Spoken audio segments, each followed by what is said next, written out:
اعوذ باللہ من الشیطان الرجیم بسم اللہ الرحمن الرحیم نحمدہ ونستعینہ ونصلی علی رسول محترم رحمان خان صاحب، ڈاکٹر عبدالقدیر صاحب، خواجہ شاہی صاحب،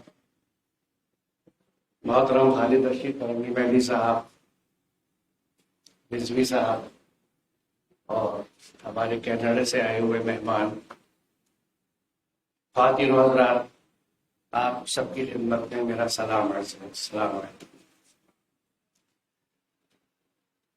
اللہ کا بڑا شکر ہے کہ اس نے یہ موقع فراہم کیا اس خاکسار کو کہ یہاں حاضر ہو اور بطور ایک طالب علم قرآن کچھ چیزیں آپ کے سامنے پیش کر سکوں۔ اس سے پہلے میں یہ ضروری سمجھتا ہوں کہ ڈاکٹر عبدالقدیر صاحب کا شکریہ ادا کروں کہ جس فراست کا ثبوت انہوں نے دیا ہے اس موضوع پہ بات کر کے، اور دیکھیے بات وہ ثابت ہوتی ہے اس عملی قدم سے، کیونکہ ہم نے سب نے اپنی اپنی جگہ تعلیم پائی جس شعبے میں گئے۔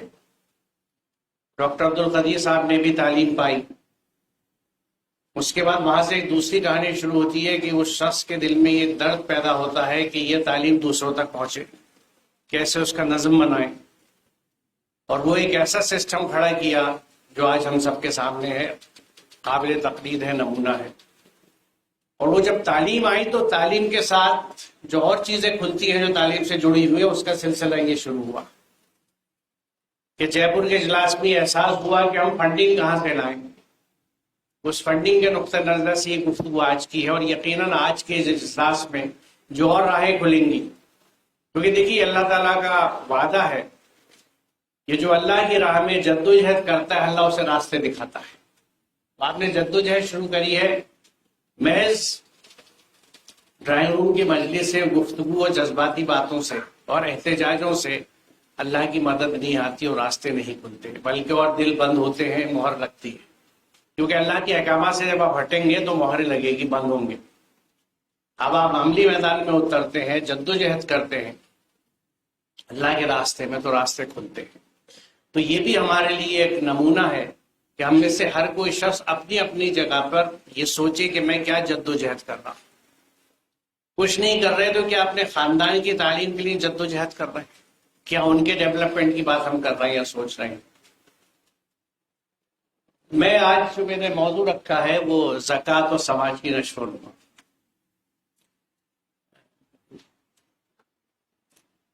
Next slide please.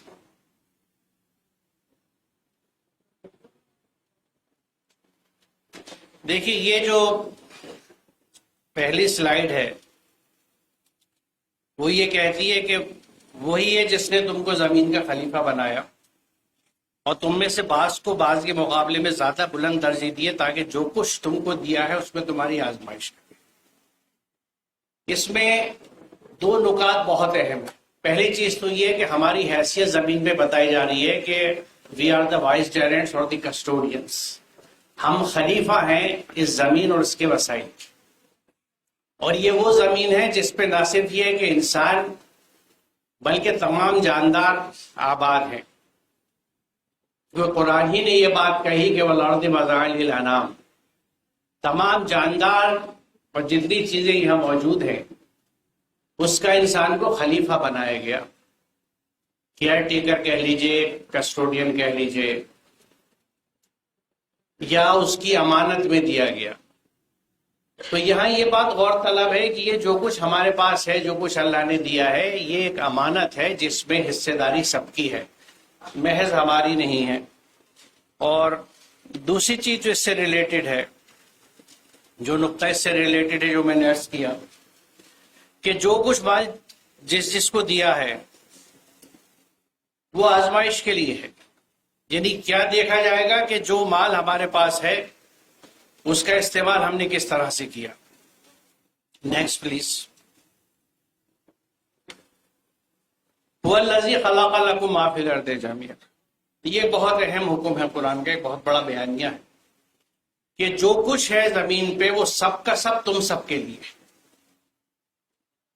میں یہ سمجھتا ہوں کہ اس سے بڑا سوشلزم کا کوئی اسٹیٹمنٹ نہیں ہو سکتا کہ جو کچھ زمین پر ہے وہ تم کا سب کا سب تم سب کے لیے.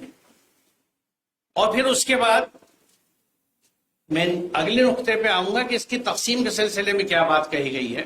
اس سے پہلے میں 2 آیات پیش کروں گا جو ایک اور رخ قرآن کا بتاتی ہے جس سے ہماری اکثریت واقف نہیں ہے. Next please. بلا شبہ رات اور دن کے یکے بعد دیگرے آنے میں اللہ تعالیٰ نے جو کچھ آسمان اور زمین میں پیدا کیا ہے ان سب میں آیات ہیں ان لوگوں کے لیے جو اللہ کا تقوی اختیار کرتے ہیں. یہ بہت ریمارکیبل آیت اس معنی میں ہے کہ اس میں اللہ تعالیٰ یہ بتاتا ہے کہ کائنات میں جتنی اس کی تخلیقات ہیں ان سب کو اپنی آیت کہتا ہے. وہ یاد دہانی کرتی ہے اللہ کی، اس کی عظمت کی، اس کے گرینڈیور کی، اور ہدایت دیتی ہیں ہم اگر ان کا مطالعہ ہم کریں. اسی لیے یہ بات کہی جاتی ہے کہ ان لوگوں کے لیے یہ آیت بنتی ہے جو اللہ کا تقوی اختیار کرتے ہیں. اللہ کا تقوی کون اختیار کرتا ہے؟ جو اللہ کے احکامات پہ چلتا ہے. کیونکہ دیکھیے متقی کی سب سے آسان تعریف یہ ہے کہ جو اللہ نے کہا ہے وہ کرنا اور جس چیز سے منع کیا وہ نہیں کرنا، یعنی total submission to divine guidance. جو اللہ تعالیٰ کے احکامات ہے 100% اس پہ عمل کرنا. تو جو ان آیات، کیونکہ اللہ کے احکامات ان آیات کے مطالعے کے تعلق سے جو ہیں متقی وہ ہوں گے جو اس میں کچھ ذہن میں رکھیں گے. کائنات کی آیات کا بھی مطالعہ کریں گے، ان میں بھی کھوج کریں گے. بلکہ حقیقت تو یہ ہے کہ اگر آپ نمل دیکھیں 83 سے 85 تو اتنی زبردست حکم ہے یہ. اور اللہ تعالیٰ یہ ذکر آتا ہے قیامت کا کہ قیامت کے دن سب لوگ جمع جب کیے جائیں گے اور ان کی درجہ بندی کری جائے گی. تو پھر اللہ تعالیٰ ان سے پوچھے گا، کیا پوچھے گا؟ فَكَذَّبْتُمْ بِآيَاتِي وَلَمْ تُحِيطُوا بِهَا عِلْمًا أَمَّاذَا كُنتُمْ تَعْمَلُونَ. تم نے میری آیات کو ریجیکٹ کر دیا. You rejected my signs without comprehending them with your knowledge. تم نے میری آیات کو جھٹلا دیا. کذبتم، بنا ان کے علمی احاطے کیے. اور اگلی بات کیا ہے؟ اَمَّاذَا كُنتُمْ تَعْمَلُونَ. What was it you did؟ تم کر کیا رہے تھے؟ یعنی عین مطلوبہ ہے یہ چیز. اور دونوں آیات ہیں کائنات کی بھی اور کتاب کی بھی. Next please. اور ان آیات کی اہمیت جو ہے یہ سورہ حامیم سجدہ کی 53ویں آیت میں واضح ہوتی ہے کہ عنقریب ہم ان کو اپنی آیات آفاق میں بھی دکھائیں گے اور ان کے نفوس میں بھی، یہاں تک کہ ان پہ یہ بات کھل جائے گی یہ قرآن بات ہم تک. یعنی آفاق اور انفس میں آیات کے کھلنے کا سلسلہ جاری رہے گا. قرآن کی آیات مکمل ہے، آپ کون سی آیت کھلیں گی؟ کائنات کی.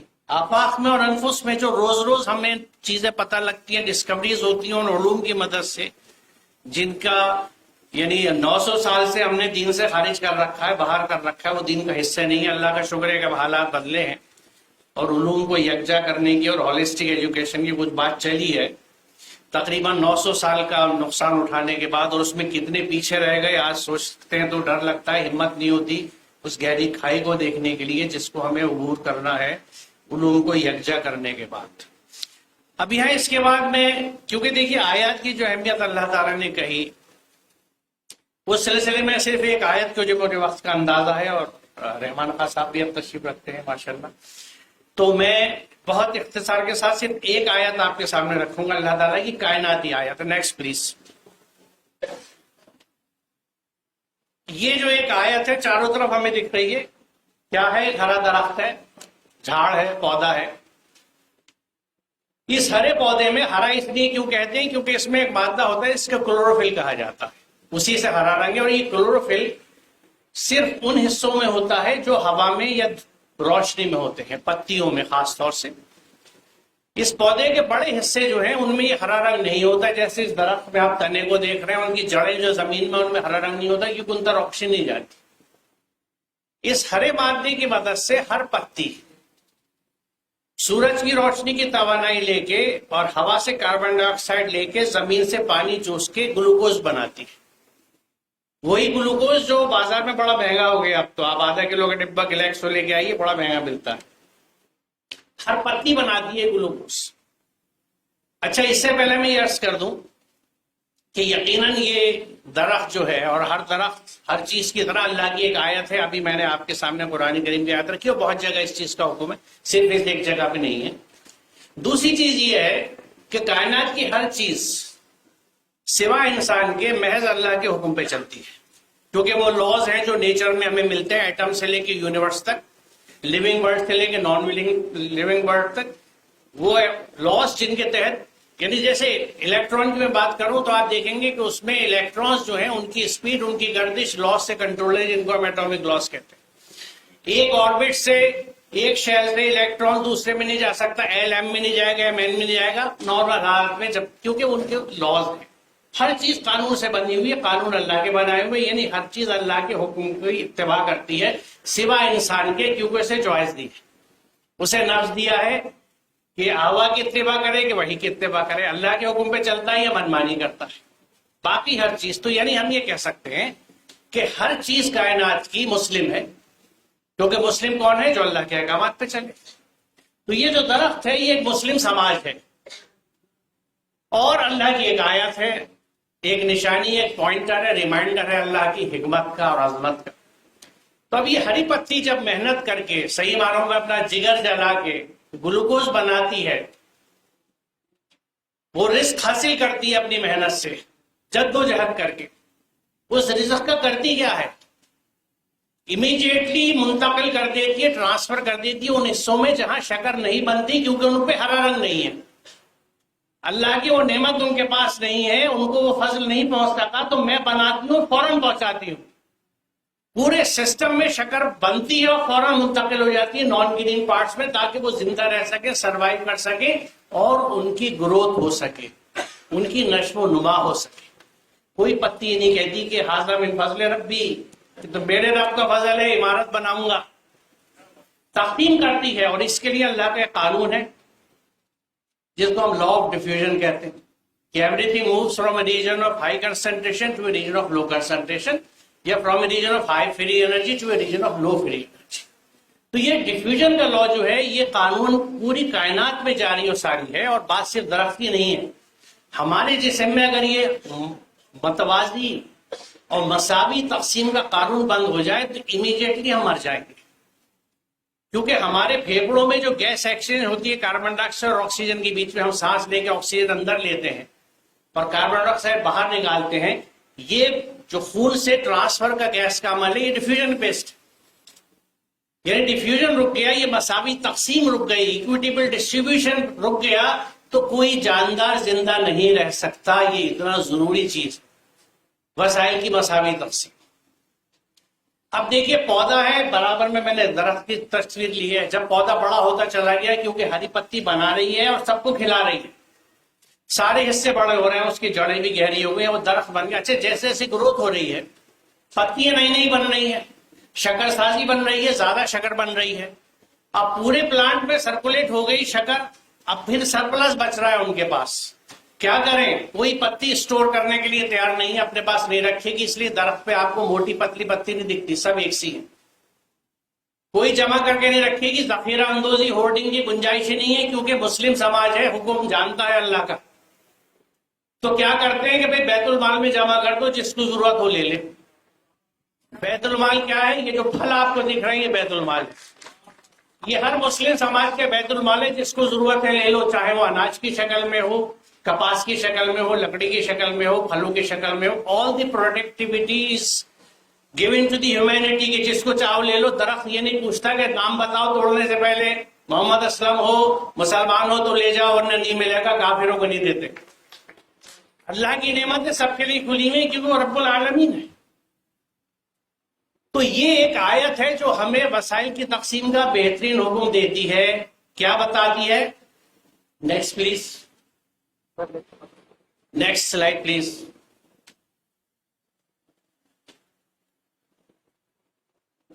وہ آپ سے پوچھتے ہیں کہ کیا خرچ کریں، قل اللہ۔ اب یہ پتی ہمیں بتا رہی ہے اس آیت کو، یہ قرآنی آیت ہے، وہ کائناتی آیت ہے کہ what ever surplus with you circulated in your society, جو کچھ آپ کے پاس سرپلس ہے، کہیں اسٹوریج کی بات نہیں ہے، میں معافی کے ساتھ کہوں گا، کیونکہ ہمارے یہاں فائنینسر اور بینکرز بھی بیٹھے ہوئے ہیں، بہت معذرت کے ساتھ، یہ ایک طالب علم کی جسارت ہے، اس کو معاف کر دیجیے گا، لیکن قرآن کا طالب علم ہو، جو سمجھاؤں آپ کے ساتھ شیئر اٹ ود ادرس، دوسروں کے ساتھ دیجیے، دوسروں کو شیئر کیجیے۔ اسی طرح اللہ تمہارے لیے احکام واضح کرتا ہے تاکہ تم غور و فکر کرو دنیا اور آخرت میں۔ تھنک اباؤٹ اٹ، کہ جو تم کر رہے ہو کیوں کر رہے ہو، کیونکہ پوری کائنات کر رہی ہے۔ دیکھیے دلچسپ بات یہ ہے، چونکہ پوری کائنات مسلم ہے، کہ جیسے ہی ہم اللہ کے احکامات پہ عمل کرنا شروع کرتے ہیں، ایسے جو دیوانے ہیں ان میں بڑی عجیب ہمت ہوتی ہے. ہم دیکھتے ہیں چند ہوتے ہیں کیونکہ فرزانے جو ہیں وہ اپنے حساب کے اسلام پہ چلتے ہیں، جو دیوانے ہیں وہ قرآن کو سمجھ کے اس پہ عمل کرتے ہیں. آج کے زمانے میں معذرت کے ساتھ پھر کہہ رہا ہوں، اور نہیں تو بتا دیجیے کتنے گھروں میں قرآن سمجھ کے پڑھا جاتا ہے یا ناظرہ پہ کام چل رہا ہے، بچوں سے لے کے بڑے تک. تو وہ دنیا اور آخرت کی جب فکر کرتے ہیں تو ان کو یہ پتہ لگتا ہے کہ میں کس چیز سے میرا صحیح راستہ کیا، اس کی بھی ایک مثال دوں آپ. ہم لوگوں نے صنعتی انقلاب آئی، انڈسٹریلائزیشن شروع ہوا، بہت خوشی ہوئی. پنڈت نہرو نے کہا کہ these are the new temples of India, یہ جو چمنی تھی کارخانے کی، سب بہت خوش ہوئے. انڈسٹریل ریولیوشن آیا، انڈسٹریز بنی، صنعتیں بنی، اور ہمارا سیکنڈری اور ٹرشری اور کوارٹرلی کنزمپشن خوب بڑھتا چلا گیا چیزوں کا.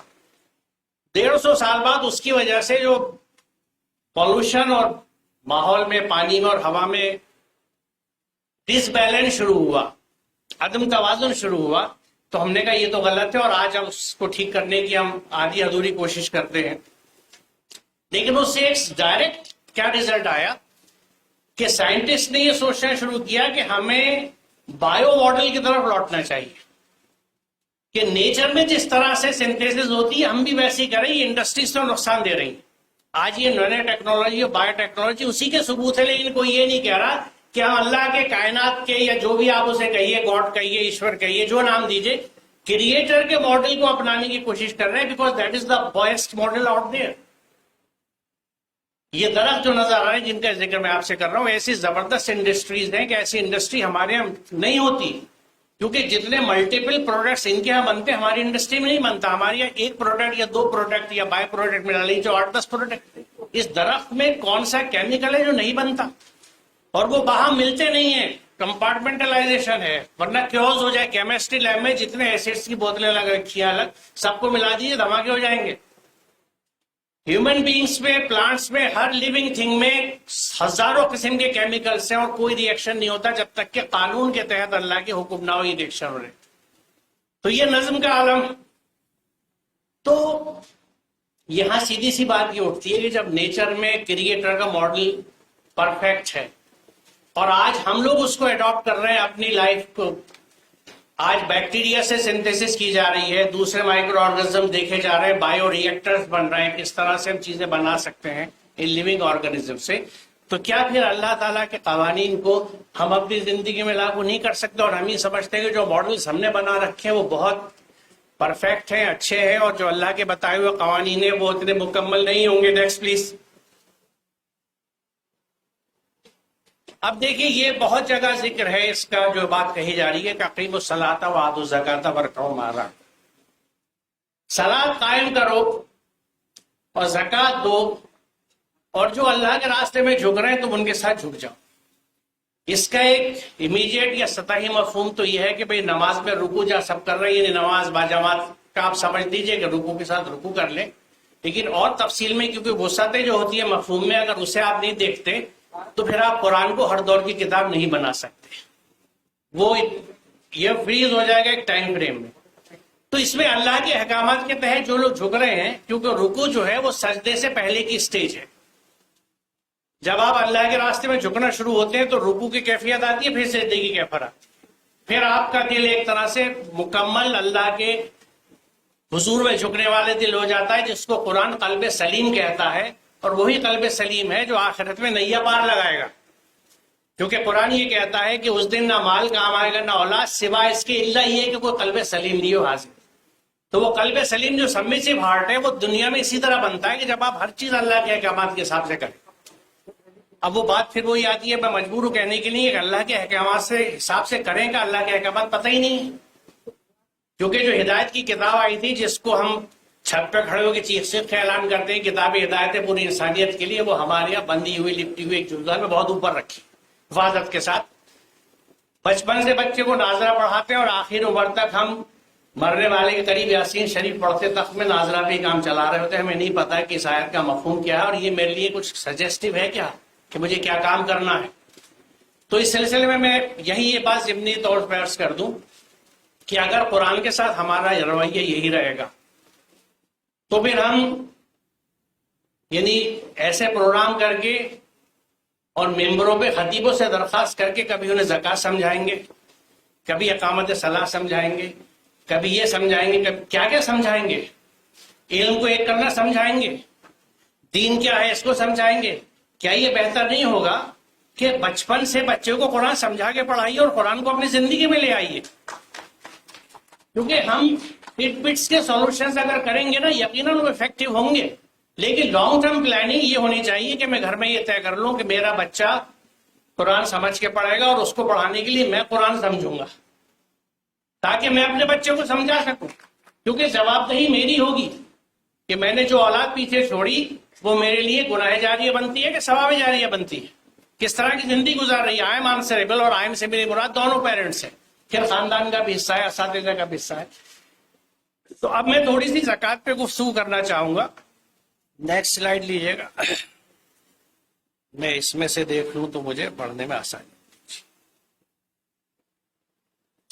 دیکھیے زکوٰۃ کا مادہ جیسا یہاں آپ دیکھیں گے لکھا ہوا آگے سلائیڈ جی، زے کاف واو ہے، اس کے معنی ہے نشو و نما، بالیدگی، پھلنا پھولنا. یہ تاج العروس اور ابن قتیبہ سے ریفرنس ہے جو میں یہاں سائٹ کر رہا ہوں. اس کے معنی پاکیزگی کی بھی آتے ہیں لیکن یہ اس کا بنیادی مفہوم نہیں ہے. قرآن کریم میں ایک آیت میں اسکا اور اتھر الفاظ ایک ساتھ آئے، ذالکم اسکا لکم واتھر، سورہ بقرہ کی آیت نمبر 232 ہے.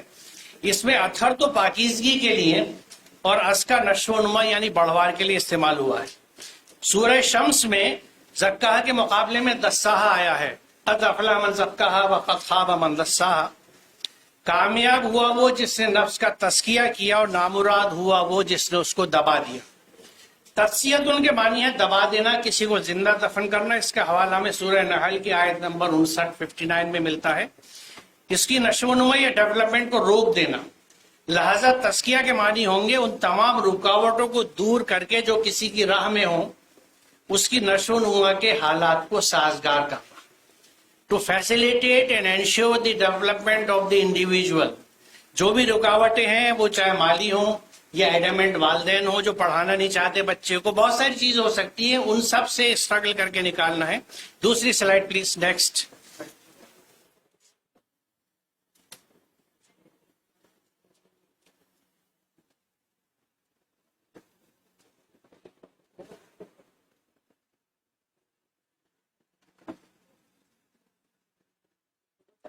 Next please. نہیں بھائی پیچھے آئیے، ایک مس کر گیا پیچھے. یس یس. ایتا کے معنی ہے دینا، لہذا ایتا زکوٰۃ کے معنی ہوئی نشو و نما کے مواقع فراہم کرنا یعنی ڈیولپمنٹ اپارچونیٹیز مہیا کرنا. اس نشو و نما میں انسان کی ظاہری کیفیت اور اسباب زندگی نیز اس کی ذات یا نفس کی نشو و نما دونوں چیزیں شامل ہیں، یعنی corporeal development as well as internal development, نفس کی پرورش. اور دیکھیے وہ بھی چیز کتنی دلچسپ ہے کہ جب ہم اللہ کے حکم کے تحت لوگوں کے ڈیولپمنٹ کے لیے مال خرچ کرتے ہیں تو ہم اپنا مال دے رہے ہیں دوسروں کے اوپر، لیکن اس کے لیے جن قوتوں سے ہمیں اندر لڑنا پڑتا ہے، جن خواہشات سے کہ روک لو اس پیسے کو، روک لو کہیں پہ انویسٹ کر دو، کل کو اگر تنگی آ گئی تو تمہارا کام کیسے چلے گا، کب تک اس ماروتی میں چلو گے، آڈی لے لو پیسے ہیں، مرسی لے لو پیسے ہیں. ان سب سے لڑ کے جب آپ نے اس پیسے کو دوسرے پہ خرچ کیا تو وہ جو تبدیلی آپ کے نفس میں آئی، that is the desirable change.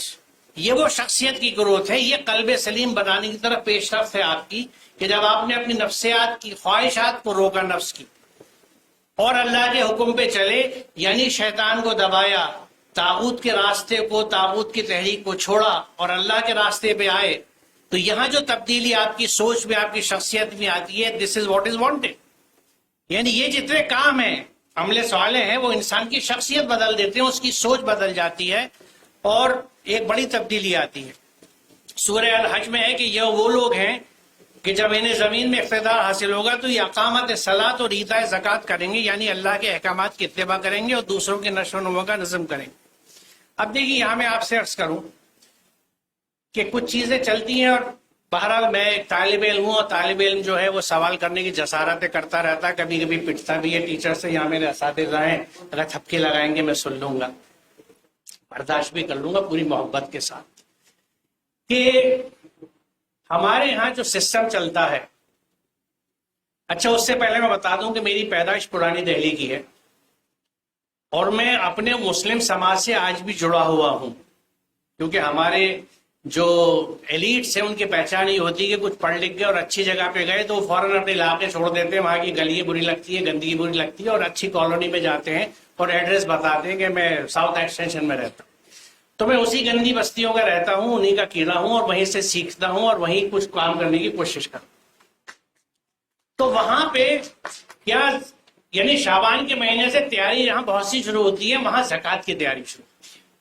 اور میں بے حد مشکور ہوں خالد رشید صاحب کا، کیونکہ میرا تھوڑا سا دل بڑھا آج، کیونکہ میں نے ہمیشہ یہ بات کہی کہ بھائی یہ 2.5% کا کیا معاملہ ہے زکوٰۃ کا، آپ نے 40% کرا، تو کچھ گنجائش ہوئی. اب ہم قول العفو کی طرف بڑھ رہے ہیں، کیونکہ قرآن تو حکم دیتا ہے کہ جو زائد ہو اس کو تقسیم کرنا ہے. What is surplus with you should be distributed in the community. اور اس کمیونٹی میں 40 اچھا سوری، میں آئی اسٹینڈ کریکٹڈ، مجھ سے غلطی ہوئی. میں شاید فرد انبساط میں اور خوشی میں اس کو اس طرح سمجھ گیا. اکثر لوگ کہتے ہیں نا جو چیز سننا چاہو وہ سنائی دیتی ہے اور جو دیکھنا چاہو وہ دکھائی دیتی ہے. ارے نہیں، اللہ تعالیٰ آپ کو ہمارے اوپر قائم رکھے. آپ ہمارے لیے حوصلے کا ذریعہ ہیں، کیونکہ اتنی بات کرنے والے بھی کم ملتے ہیں. میں یہاں اسٹیج سے کھڑے ہو کے یہ بات کہہ رہا ہوں اپنی زندگی کے تجربوں کی. بہرحال تو عرض میں یہ کر رہا تھا کہ اب اس میں اگر رمضان سے جڑی ہوئی ہے زکوٰۃ، تو جہاں کتب علیکم الصیام آیا تھا وہاں زکوٰۃ کا ذکر ہوتا. اقیموا الصلاۃ وآتوا الزکوٰۃ کیوں ہے؟ سوچیں وجہ کیا ہے کہ ڈیولپمنٹ آف دی کمیونٹی کی بات کرتی ہے زکوٰۃ، کمیونٹی ڈیولپمنٹ فنڈ. اب مجھے اگر کمیونٹی کو اپنے ڈیولپ کرنا ہے تو اس کے لیے مجھے ایک مرکز چاہیے جہاں سے میں کروں گا. وہ مرکز ہے ہماری مساجد، اور اس کا محرک اور یعنی وجہ اصل جو ہے وہ اقامت صلاۃ کے اجتماعات ہیں. ہم اقامت صلاۃ کے اجتماع میں جمع ہوتے ہیں، اللہ کی حمد و ثنا کر لیتے ہیں رکعت کی شکل میں، لیکن اقامت صلاۃ رہ جاتی ہے، ہم سلام پھیر کے گھر چلے جاتے ہیں. جب تک مساجد کو ایکٹیویٹ ہم نہیں کریں گے وہ ہمارے کمیونٹی ڈیولپمنٹ سینٹرز نہیں بنیں گے. جیسے کہیں کہیں پہ ماڈلز ہیں کہ پورے علاقے کی تفصیل ان مساجد میں موجود ہے.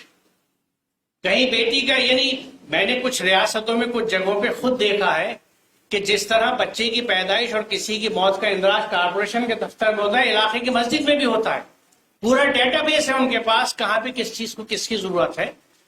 اور اس اجتماع میں جو لوگ اکٹھے ہوتے ہیں وہ اپنے مال وہاں دیتے ہیں ان کی ضرورتوں کو پورا کرنے کے لیے. یہی مقصد ہے اجتماع صلاۃ کا، یہی اقامت صلاۃ. اس لیے ہدایت زکوٰۃ اس کے ساتھ جوڑ کے آئی ہے بیشتر جگہ پہ قرآن کریم.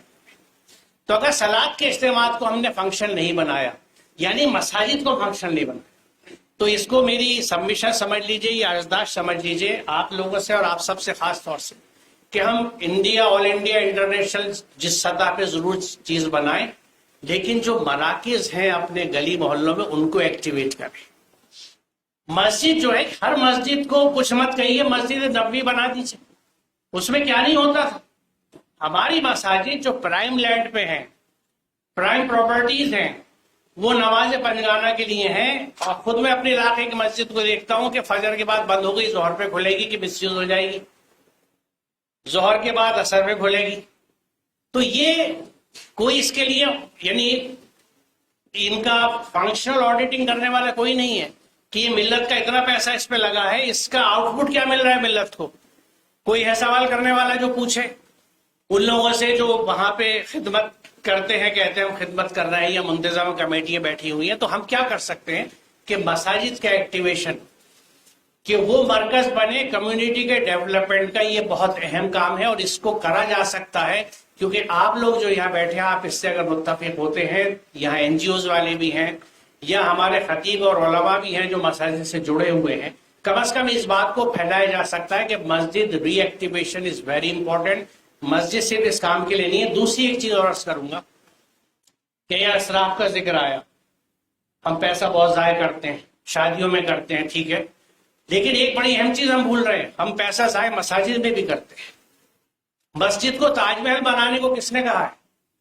مسجد ہے کمیونٹی کے ڈیولپمنٹ کے لیے، مسجد کی خدمت کرنے والوں کے ڈیولپمنٹ کے لیے نہیں ہے. میرے علاقے کی ایک مسجد میں تبدیلی اس وجہ سے ہوئی کہ امام صاحب کی رہائش گھر سے بننی تھی ود ان دی ماسک.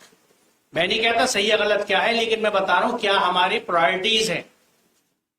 آپ مسجد میں پیسہ جو لگاتے ہیں ان علاقوں میں آپ یقین جانیں، چونکہ میں ایجوکیشن سے جڑا رہا ہوں، ایگزام فیس 2000 روپے دینے کی نہیں تھی ایک بچے کے پاس، تو پورا سائل اس کا ضائع ہوا کہ ایگزامینیشن فارم نہیں بھر سکا.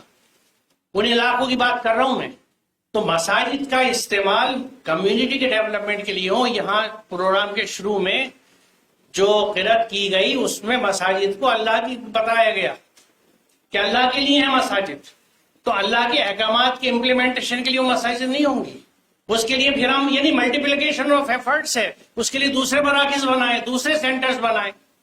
مساجد کو ایکٹیویٹ کرنا ضروری ہے تاکہ وہ کمیونٹی ڈیولپمنٹ سینٹر پورا بنے. اس میں یقیناً جو لوگ کی خدمت کرتے ہیں ان کا بھی ڈیولپمنٹ ہو، لیکن محض ان کا ڈیولپمنٹ اس پہ سب کی شراکت ہو، علاقے کے لوگوں کی ہو، علاقے کے بچے کو. یہ بہت اہم ہے.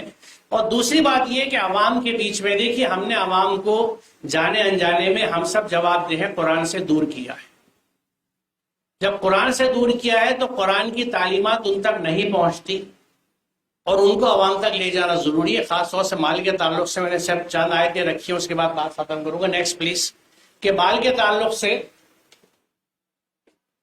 یہاں دیکھیے یہ بہت اہم آیت ہے کہ جو مال تم اس لیے دیتے ہو تم اس سے بڑا ہوا ملا ہے، جتنے تم نے لوگوں کو دیا ہے وہ اللہ کے نزدیک نہیں بڑھتا، اور جو تم لوگ اللہ کی رضا کے لیے ان زکوٰۃ میں خرچ کرتے ہو یہ لوگ بڑھانے والے. یہ زکوٰۃ کو ربا کے اگینسٹ استعمال کیا ہے اس قرآن میں. ربا کا معاملہ جو لوگ کمزور سماج سے جڑے ہوئے ہیں یا جن کا تعلق گاؤں دیہات سے ہے، وہاں غریب غربا چند پیسوں کے لیے، کیونکہ بچے کی شادی کرنی ہے، ان کے یہاں تو یہ فنکشن بڑے ہوتے ہیں، 5-10 ہزار روپیہ لیتے ہیں سود پہ، اور اس پہ انہیں مہینے پہ، بلکہ میں دور کی بات کیوں کروں، ابھی پچھلے مہینے ایک صاحب کا میرے پاس فون آیا، وہ اس سلسلے میں کچھ چاہتے تھے. وہ ایک پڑھا لکھا آدمی ہے جو ایک آرگنائزیشن میں کانٹریکچل جاب میں. انہوں نے مجھ سے کہا کہ میری والد کی طبیعت بہت خراب تھی، میں نے 30,000 روپے انٹرسٹ پہ کسی سے لے اور میں 5,000 روپے مہینہ اس کی قسط دیتا تھا. ایک مہینے میں مس کر گئے، کیونکہ کانٹریکچل جاب جو ہیں ان میں 12-13 ہزار روپے مہینہ ملتے ہیں اور اس کا پورا خاندان بھی ہے. کہا ایک مہینہ مس ہو گیا تو وہ میرا اصل 35,000 ہو گیا. اور وہ جس علاقے میں رہتے ہیں وہاں 90% شادیاں لاکھوں روپے میں ہوتی ہیں اور کچھ کروڑوں میں بھی ہوتی ہیں. بغل میں ایک ایسا شخص موجود ہے جو اب 30 کی جگہ 35,000 روپے پہ 5,000 روپے مہینہ انٹرسٹ دے رہا ہے، اسے پتہ نہیں کب چھوٹے گا. یہ ہے ربا. اب یہ کمیونٹی اگر زندہ قوم ہوتی چاروں طرف ان کے، ایون جو مسلین ہیں جو وہاں زندہ ہوتے، تو وہ یہ نہ دیکھتے کہ اس کی حالت کیا ہے. 30,000 کی ایسی بڑی رقم نہیں ہے جس کو چند لوگ اگر ایک نہیں تو دے سکتے تھے اور وہ اس سسٹم سے بچ جاتا. یہ ہے فرق ربا کا اور زکات. کہ جب کمیونٹی کے ڈیولپمنٹ کی آپ بات لے کے چلیں گے، کیونکہ ابھی ہم نے دونوں آیات میں دیکھا هو الذی خلق لکم ما فی الارض جميعا بھی دیکھا سورہ بقرہ کا، اور اللہ کی آیات کو کائنات میں بھی کام کرتے دیکھا کہ وسائل کس طرح تقسیم ہو رہی ہیں. آج ہمارے ہاں وسائل کی انداز بڑے دلچسپ دکھتے ہیں. گھر کی شان و شوکت سے پتہ لگ جاتا ہے کہ اس کو کتنا فضل ملا ہے اللہ کا. اس سے تختی کا سائز بھی بڑا ہو جاتا ہے کہ ھذا من فضل ربی بڑی لکھی ہوئی ہے یا چھوٹی سی لکھی ہوئی ہے. لیکن وہ مکانات کی بلندی، مکانوں میں کمروں کی تعداد، گیریج میں کتنی گاڑی ہے، کون سی گاڑی ہے، اس پہ فیصلہ ہوتا ہے. تو یہ وجہ کیا ہے کہ ہم یہ نہیں جانتے کہ قرآن کے احکامات اس کے لیے کیا ہے. Next please. میں مختصر بات کر رہا ہوں کیونکہ وقت پھر بھی زیادہ لگ رہا ہے، لیکن یہ میسج دینا ضروری ہے. اب دیکھیے یہ سورہ حمز کا ہے کہ الذی جمع مالا وعددہ یحسب ان مالہ اخلدہ. 3 لوگ ہیں جن کے لیے سورہ حمز ویل کی، تباہی کی، جہنم کے خطرناک علاقے کی یعنی خوشخبری سناتا ہے. ود ان ورڈ جس کو حمز اور لمز والے سامنے مذاق میں چھیٹے بازی کرنا، پیٹھ پیچھے برائی کرنا، یہ ہنز اور لمز ہے۔ اور جو مال کو جمع کر کر کے رکھتے ہیں کہ یہ ان کو قائم رکھے گا۔ مال کے تعلق سے چند آیتیں نیکسٹ پلیز۔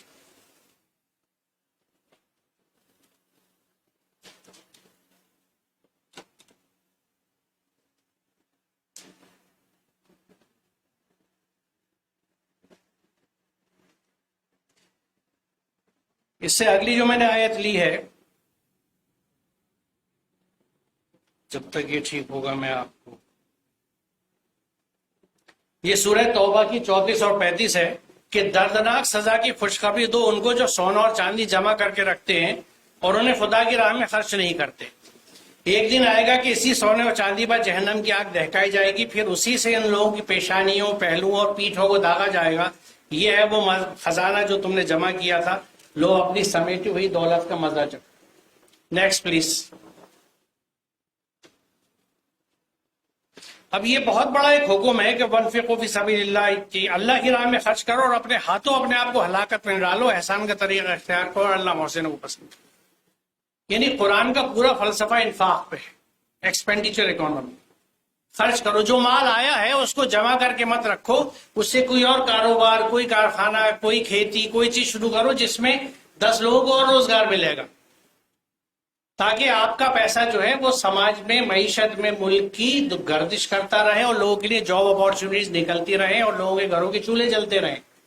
اور اس پورے پروسیس کو دیکھیے، زکوٰۃ کی بات سے الگ ہٹ کے دیکھیں تو ایک بہت بڑا حکم ہے، ایک بہت بڑی عبادت ہے، وَأَحْسِنُوا، احسان کی روش رکھو، ڈو گڈ ٹو ادرس۔ اور احسان جو ہے وہ زبان سے بھی ہوتا ہے، اخلاق اور کردار سے بھی ہوتا ہے، مال سے بھی ہوتا ہے۔ اور اس کے ساتھ ہی یہ بھی حکم ہے کہ احسان کر کے جتانا مت۔ Next please. سورہ بقرہ کی 262 میں یہی بات ہے کہ جو لوگ اپنے مال اللہ کی راہ میں خرچ کرتے ہیں اور خرچ کر کے پر احسان نہیں جتاتے، نہ دکھ دیتے ہیں، ان کا اجر ان کے رب کے پاس ہے اور ان کے لیے کسی اور رنج اور خوف کا موقع نہیں ہے۔ یہ آخری آیت ہے، نیکسٹ پلیز۔ رشتہ دار کو اس کا حق دو، مسکین اور مسافر کو اس کا حق دو، فضول خرچی نہ کرو۔ فضول خرچ لوگ شیطان کے بھائی ہیں اور شیطان اپنے رب کا ناشکرا ہے۔ آج ہماری زندگی کے تمام اہم پہلو فضول خرچی پہ ٹکے ہوئے ہیں، دکھاوے کے اوپر، ایگزیبیشنزم، ایکسٹراویگنس۔ دکھاوے سے ہم ثابت کرنا چاہتے ہیں کہ لوگ وی ہیو ارائیوڈ، ہم ہے کچھ، ہمیں گنو۔ قرآن شیطان کا بھائی کہتا ہے۔ اور اگر ہم احسان کی روش پہ چلتے ہیں تو 2 وعدے اللہ تعالیٰ کرتا ہے جو ڈریمز ہیں ہر ایک انسان کا، کہ اللہ کی رحمت اس کے ساتھ ہوگی اور اللہ اس کو دوست بنائے گا۔ یحب المحسنین کی بات ہے۔ ہم میں سے کون بد نصیب ہوگا جو اللہ سے دوستی پسند نہیں کرے گا، جو ہر وقت اپنے اوپر رحمت کا سایہ نہیں چاہے گا؟ ضرور آئے گا، شرط چھوٹی سی ہے، واسنو جو گڈ ٹو ادرس، دوسروں کے ساتھ اچھا کریے، ان کے لیے سوچئے، ان کے لیے کام کیجئے۔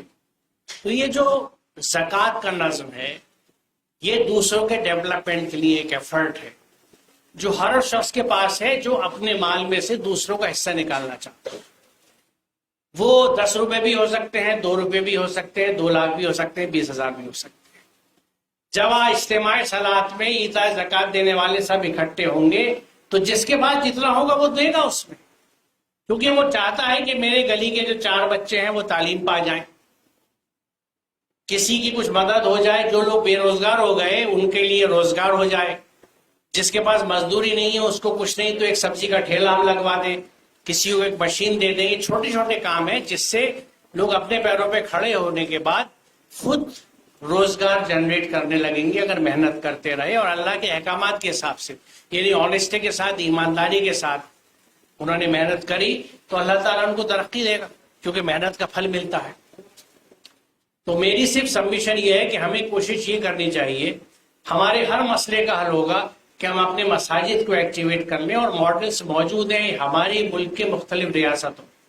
ملیشیا کے مدارس کا ذکر آیا، ملیشیا کے مدارس میں کس طرح کی تعلیم ہے، وہ کس طرح کی اسکل ڈیولپمنٹ اپنے یہاں کراتے ہیں، وہ بھی ہمیں سامنے رکھنا چاہیے، کیونکہ وہاں دیکھیے سماج کے لیے اگر آپ پروڈکٹیو پارٹ نہیں بنا رہے، مجھے اپنا بچپن یاد ہے کہ یہ مسجد کے امام صاحب جو تھے میری گلی کی مسجد کے، وہ کارپینٹر تھے، وہ محنت کرتے تھے، اپنی روزگار وہاں سے لیتے تھے، نماز کے وقت پہ جاتے تھے، اذان دیتے تھے، نماز پڑھاتے تھے، پھر آ جاتے تھے کام کرتے۔ وہ چیزیں کہاں چلی گئیں؟ یہ ایک پروفیشن کیوں بن گیا؟ یہ ایک پیشہ کیوں بن گیا؟ اس پہ ہمیں سوچنا چاہیے، اور ممکن ہو تو کنڈیشن یہ رکھیں گے جو صاحب روزگار ہے اس کو ہم یہ ذمہ داری دیں گے۔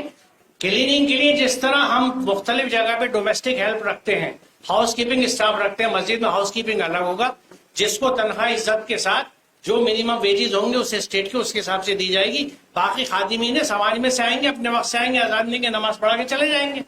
پروفیسرز کیوں کریٹ کرتے ہیں؟ اس سے کچھ لوگوں کی خواہشات بڑھتی ہیں، کچھ لوگوں کی توقعات بڑھتی ہیں، اور سسٹم مزید فساد زدہ ہوتا چلا جاتا ہے۔